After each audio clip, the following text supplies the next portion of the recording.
ఇక హౌస్‌లో ఉన్న ఇంకొక ఇంపార్టెంట్ పర్సన్ గురించి చెప్పాలండి. అతనెవరో కాదు, ఆర్‌జే శేఖర్ భాష.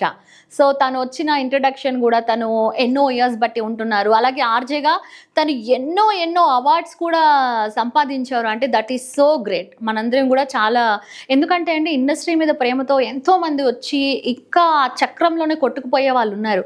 అలాంటిది తనకంటూ పేరు తెచ్చుకుని, అలాగే మరి తనకంటూ ఎన్నో అవార్డ్స్ తెచ్చుకున్నారంటే దట్ ఈస్ సో గ్రేట్ కదా! ఇంకోటేంటంటే ఈ మధ్య కాలంలో మనకి వరుణ్ వాళ్ళ విషయాల్లో గూడా మనకెక్కువ ఈ ఆర్‌జే భాష గారు ఎక్కువగా మనకి కనిపిస్తూ ఉన్నారు దాని గురించి. అండ్ ఆయనెలా అంటే ఆయన సిల్లీ జోక్స్ ఏస్తూ ఉంటారనమాట. ఆ జోక్స్ అనేవి మనం కొద్దిగా అర్థం చేసుకోవాలి.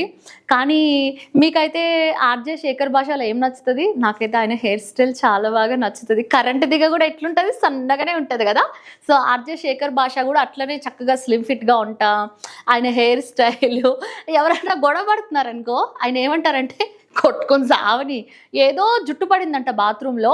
దాని గురించి ఎవరెవరితోనో మాట్లాడుతున్నారు. ఇంకెవరెవరితోనో మాట్లాడుతున్నారు. వాళ్ళందరూ కావాలని అందరూ గుమిగూడి కొట్టుక సస్తున్నారు అని జెప్పేసి చాలా ఫన్నీగా జెప్తున్నారు. ఇంట్లో నిజంగా అలాంటి ఒక సిల్లీ ఫెలో ఉండాలండి. ఉంటేనే ఎంటర్‌టైన్‌మెంట్ మంచిగా అనిపిస్తది.